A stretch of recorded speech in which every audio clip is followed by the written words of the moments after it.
जय हिंद बच्चों। कैसे हैं आप सब।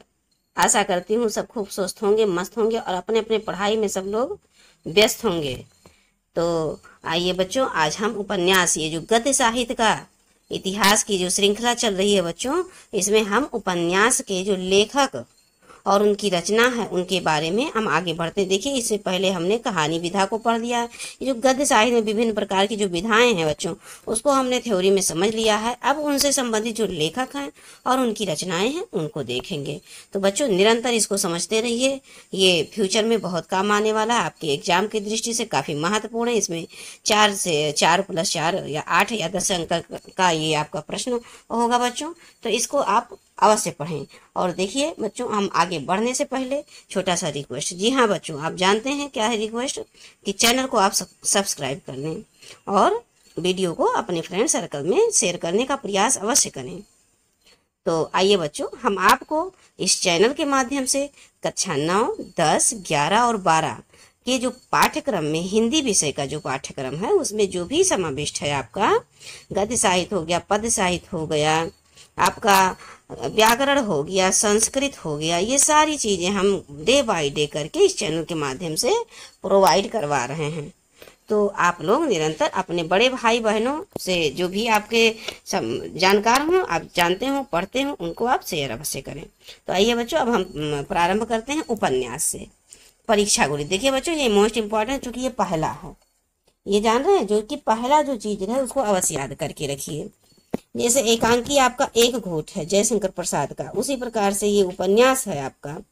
और बच्चों, कहानी कहानी लाला किशोरी दास का है इंदुमती, वो भी मोस्ट पहला है। जो भी पहला है उसको आप याद करके रखिए। उपन्यास में परीक्षा गुरु है, लाला श्रीनिवास द्वारा रचित।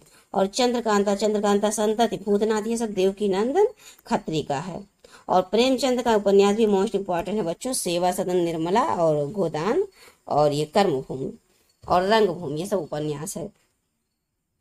जयशंकर प्रसाद का तितली बच्चों, तितली, जयशंकर प्रसाद, जैनेन्द्र, त्यागपद, फटाफट इसको पढ़ते चलते हैं।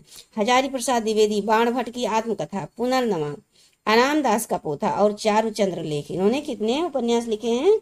बाण भट्ट की कथा, उसने पुनर्नवा, अनाम दास पोथा और चारुचंद्र की लेख को लिखा है। ऐसे ट्रिक करके याद कीजिए कि हजारी प्रसाद द्विवेदी ने बाण भट्ट की कथा में पुनर्नवा, अनाम दास का पोथा और चारुचंद्र के लेख को लिखा है। ऐसे याद करने के माध्यम से किसी तरह बस याद हो बच्चों। याद करने का मेन उद्देश्य होना चाहिए, ट्रिक जोड़ते रहिए, अपना भी तर्क लगाते रहिए कि कैसे क्या जोड़ जोड़ के हम याद करें। मृग नैनी, देखिए अब यहाँ पर क्या तर्क लगाएंगे, आप थोड़ा दिमाग लगाइए। देखिए यहाँ पर माघ में भी री का मात्रा है, ब्री में भी री का मात्रा है। अब यहाँ से आप इसको जोड़ दिए। मृग नैनी वृंदावन लाल वर्मा, चित्रलेखा भगवती चरण वर्मा, ऐसे याद कीजिए। सूरज का 7वां घोड़ा, गुराहों का देवता, धर्मवीर भारती, मोस्ट इंपॉर्टेंट। आप इसको जानते भी होंगे क्योंकि ये बार बार जुबान पे बच्चों को आता रहता है। जो पढ़ने लिखने वाले बच्चे हैं अवश्य याद होगा।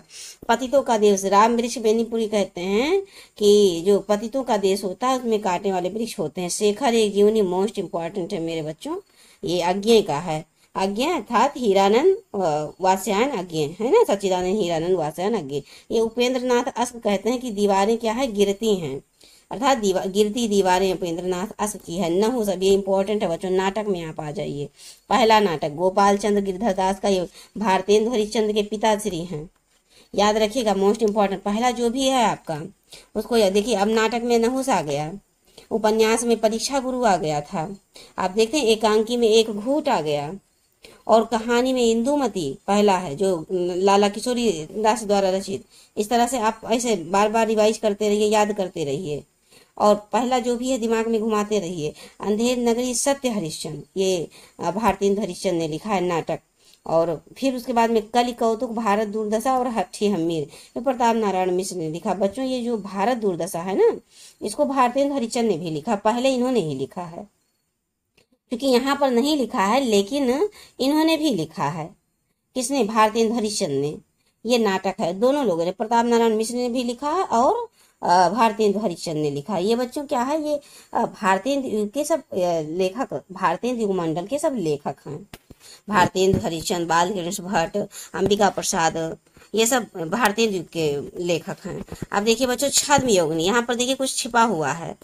या पकड़िए, जोड़िए इसको, देखिए छद्मयोगिनी और वियोगी, योगी वियोगिनी, योगी योगिनी ऐड कीजिए, और हरि से हरदौल, वीर हरदौल हरि। ऐसे आपके एग्जाम में जब आ जाएगा तो ऑप्शन तो दिया रहता है बच्चों, ऑप्शन वाला ये क्वेश्चन है, इसमें ऑप्शन जैसे अब ये दिया है तो इसके नीचे ABC करके ऐसे दिया रहेगा, ऐसे दिया रहेगा ऑप्शन। अब ऐसे दिया रहेगा तो कुछ ट्रिक आप ऐड किए रहेंगे, यहाँ पढ़े रहेंगे, तो आपके दिमाग में चीजें बनेंगी नहीं कि ये देखिए यहाँ पर योगिनी है, यहाँ पर योगी है, यहाँ पर हरदौल है, यहाँ पर हरि है। एक ही पूछेगा, छद्म योगिनी, वियोगी हरि, या वीर हरदौल तो वियोगी हरि। अब देखिए बच्चों, एक घूट आ गया, एक घूट चंद्रगुप्त, आजाद शत्रु, ध्रुव स्वामी और स्कंदगुप्त। ये जयशंकर प्रसाद का है बच्चों, ये नाटक नहीं है, ये एकांकी है। कौन? एक घूट, जो कि यहाँ पर लिख गया है वो अलग बात है, पर ये एक घूट क्या है? एकांकी है। जयशंकर प्रसाद की पहला है ये। और करबला और प्रेम की बेदी और संग्राम बच्चों प्रेमचंद का नाटक है। हम लोग नाटक की तरफ बढ़ रहे हैं ना, ये देखिए। अब देखिए हो गया अब अंधा युग, नदी प्यासी थी। धर्मवीर भारती कहते हैं कि बताइए नदी प्यासी है, जहां पर पानी ही पानी रहता है, तो कैसा युग आ गया? अंधा युग आ गया, इसलिए नदी भी प्यासी है। याद करिए बच्चों। कुल्ली भाट, सूर्यकांत त्रिपाठी निराला ने लिखा है कुल्ली भाट। लहरों का राजहंस और आषाढ़ का एक दिन, मोस्ट इम्पोर्टेंट आपके ये क्या कहते हैं, मोहन राकेश का है। अब आइए बच्चों हम लोग आगे बढ़ते हैं एकांकी की ओर। देखिए एकांकी की ओर बढ़ते हैं आगे थोड़ा सा। और ये देखिए नाटक आपका अम्बपाली, राम वृक्ष बेनीपुरी ने लिखा। देखिए यहाँ पर वृक्ष राम वृक्ष, यहाँ अम्बपाली, वृक्ष का जैसा लगता नहीं है अम्बपाली।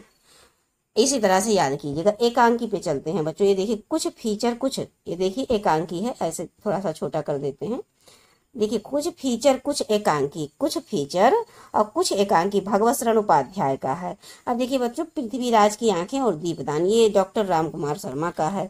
नीली झील, ये धर्मवीर भारती का है। भोर का तारा, जगदीश चंद्र माथुर का है। आवारा मसीहा, ये जीवनी है बच्चों।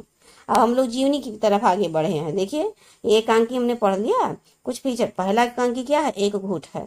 फिर कुछ फीचर कुछ एकांकी भगवत शरण उपाध्याय का पृथ्वीराज की आंखें और दीपदान, राम कुमार वर्मा ने लिखा है, शर्मा ने। ध्यान दीजिएगा बच्चों, पृथ्वीराज की आंखें।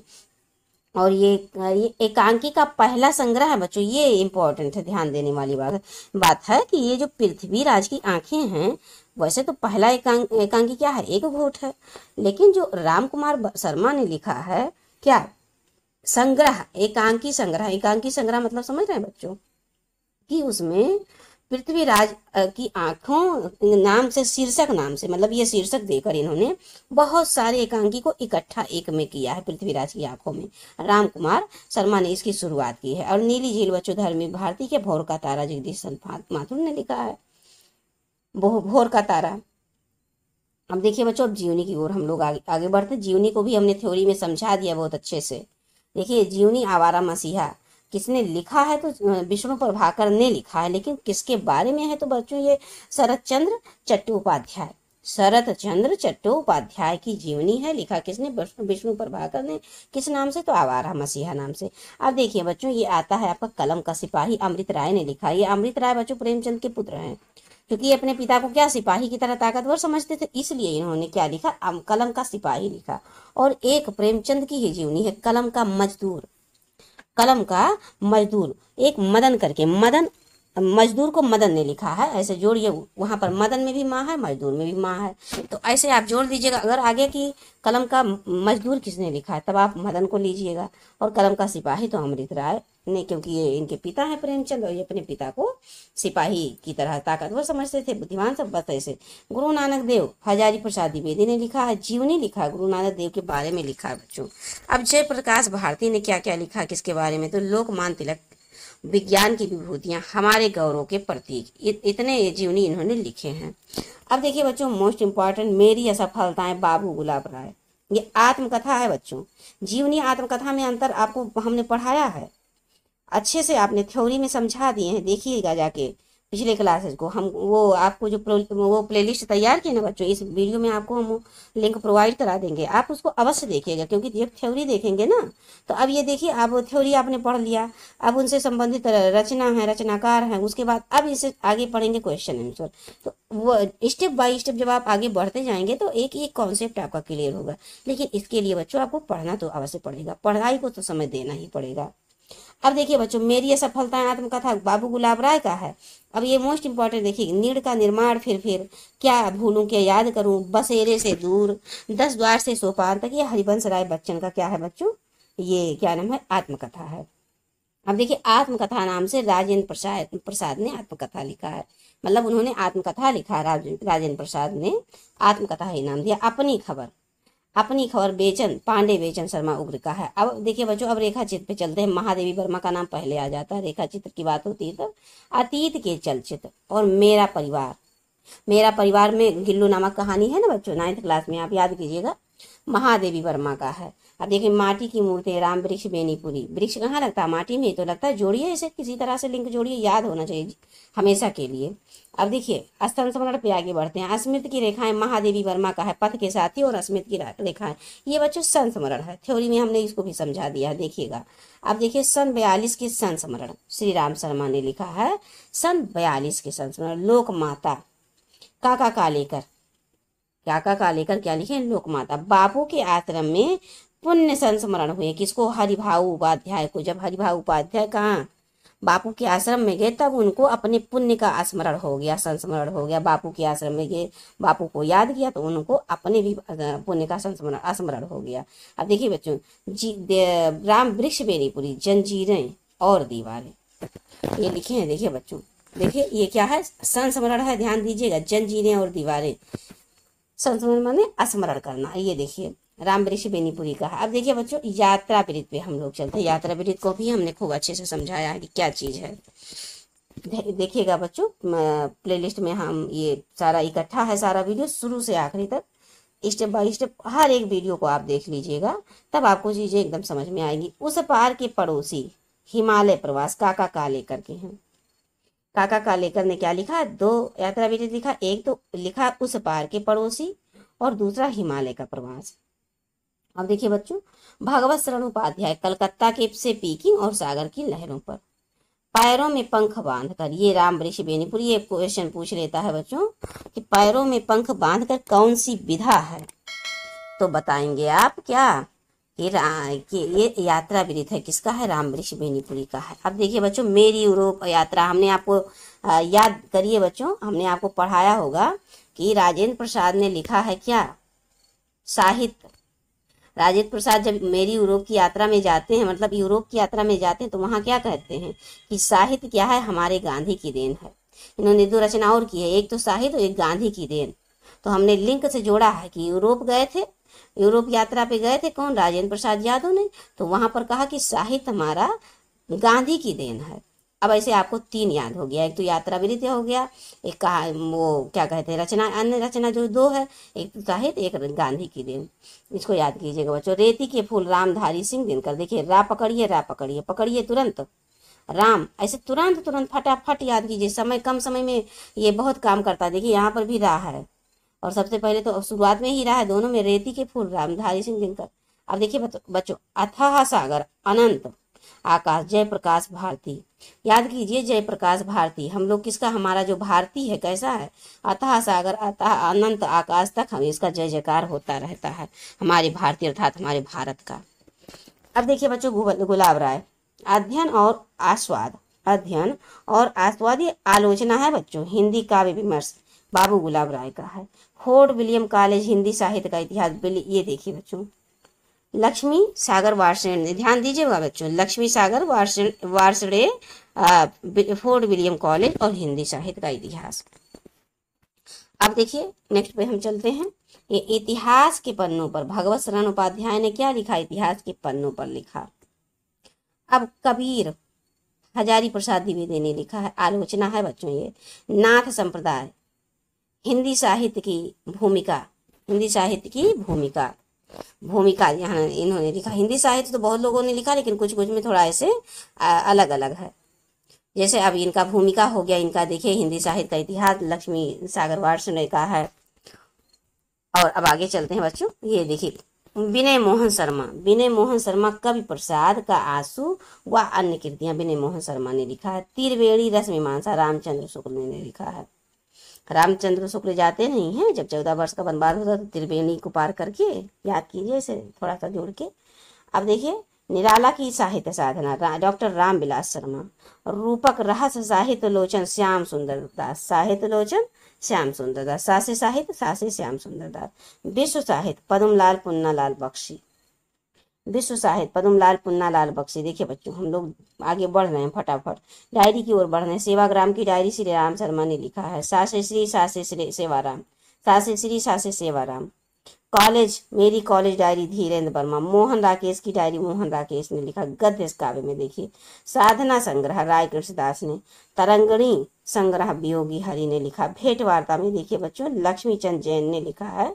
भगवान महावीर एक इंटरव्यू, लक्ष्मी चंद जैन ने लिखा है, ध्यान दीजिएगा बच्चों। चैखव एक इंटरव्यू, राजेंद्र प्रसाद ने लिखा है। माधुरी, अभी देखिए पत्रिकाओं की तरफ हम लोग आगे बढ़ रहे हैं बच्चों। माधुरी हो गया, हंस हो गया, मर्यादा हो गया, ये प्रेमचंद की क्या है बच्चों, पत्रिकाएं हैं। नागरी प्रचारणी पत्रिका श्याम सुंदर दास की। हरिजन सेवक वियोगी हरि की है। किसकी है? ये सब पत्रिका है बच्चों, हरिजन सेवक वियोगी हरि की पत्रिका है। तो अब हम बच्चों प्रश्न उत्तर की श्रृंखला में देखिए आगे बढ़ गए। देखिए बच्चों, थोड़ा थोड़ा करके पढ़ेंगे ना तो बहुत हो जाएगा, बहुत ज्यादा। हमने बहुत जल्दी ही शीघ्र ही शुरुआत किया था गद्य साहित्य के इतिहास का, और देखिए हम लोग गद्य साहित्य को बहुत थोड़ा थोड़ा पढ़ते आए हैं। मुश्किल से 15 मिनट, 20 मिनट, 16 मिनट, 17 मिनट के ऐसे ही वीडियो होंगे। और देखिए पढ़ते पढ़ते हम लोग कितना आगे आ गए। इसी तरह से आप लोगों को बच्चों समझाते हैं, बार बार मोटिवेट करते हैं कि हमको निरंतरता बनानी है अपने स्टडी में, अपने अध्ययन में। अगर निरंतरता रही ना तो हम कुछ भी हासिल कर सकते हैं, पर अगर निरंतरता नहीं रही, वो सपना चाहे जितना ऊंचा है तो उसको पाना बहुत मुश्किल हो जाता है बच्चों। आपका टारगेट है, आपका सपना है, हम जानते हैं, आपने सोच रखा कि आपको टॉप करना है, आपको मैक्सिमम अंक लाना है। यहाँ तक कुछ बच्चे तो ये सोच भी नहीं पाते हैं बच्चों।